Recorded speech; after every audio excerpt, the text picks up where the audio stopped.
கலிமத்துன், அறிந்து கொள்ளுங்கள், அல்லாஹ்வுக்கு ஜிஹாதில் ஆக பெரிய சிறந்த ஜிஹாத் எது தெரியுமா? ரசூலுல்லாஹ் சொல்றார்கள், ஹக்க இந்த சுல்தானி ஜாயிரின், ஒரு அநீதம் செய்யக்கூடிய அரசருக்கு முன்னால் போய் குரல் கொடுப்பது. ஒருத்தன் தப்பு பண்றான்னு தெரியுது, ஒரு தலைவன் தப்பு பண்றான்னு தெரியுது, அந்த ஊர்ல இருக்கிற எல்லா மக்களும் எதிர்த்து போய் நிக்கணும், அந்த தலைவன் எதிர்த்து நிக்கணும். நாம் எதுக்கு வந்து நாம் எதுக்கு போய் அவர்கிட்ட போய் கேட்கணும், ஒதுங்கி போவது அல்ல. இந்த ஹதீசுகளை உலகில் வாழக்கூடிய எல்லா இஸ்லாமிய தாய்மார்களும் தங்கள் பிள்ளைகளுக்கு 7 வயது தோன்றுகின்ற பொழுது சொல்லி சொல்லி வளர்த்தால் எந்த பிள்ளையும் கோழையாக மாறி போக மாட்டான், எந்த பிள்ளையும் வாழும் காலத்திலே பலகீன முஸ்லிமாக ஆக மாட்டான். இன்றைக்கு வம்பு என்னன்னா, ஹதீஸ சொல்லி வளர்ப்பது கிடையாது, குர்ஆன் தர்ஜுமாவை சொல்லி வளர்ப்பது கிடையாது. சாப்பிடும் போது செல்போன், டிவி, சாப்பிடும் போது வீண் பேச்சு, வளரும் போது தேவையில்லாத துனியா சார்ந்த பேச்சுக்கள். ஒரு முஸ்லிம் வளர துவங்கியிலிருந்து அவனுடைய பருவ வயது முடிகின்ற வரைக்கும் தீன் சார்ந்த எந்த சாயிலுமே கிடையாது, எல்லாம் துனியா சார்ந்த சாயில் தான்.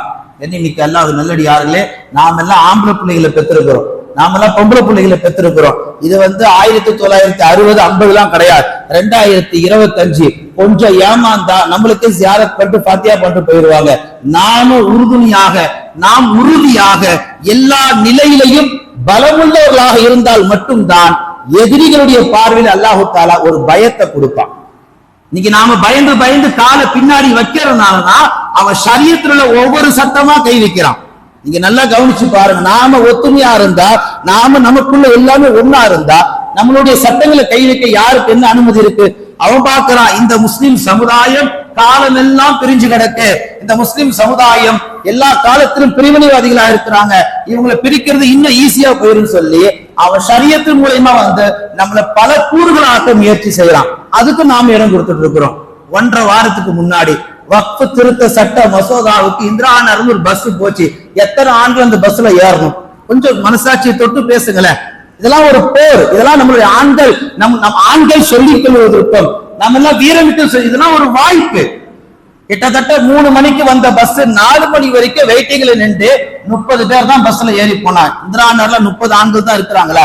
அது கூட 30 ஆண்கள் வரல, அதுல பாதி 2-3 பேர் வெளியில இருந்து வந்தாங்க டிக்கெட். ஒவ்வொருத்தரையா போன் பண்ணி கூப்பிட வேண்டியதா இருக்கு. இப்படி எல்லா நிலையிலும் நாம காலை பின்னாடியே வச்சுக்கிட்டு போனா நாளைக்கு உள்ள வராதுன்றோம் பள்ளிவாசலுக்குள்ள. நம்மளால என்ன செய்ய முடியும்?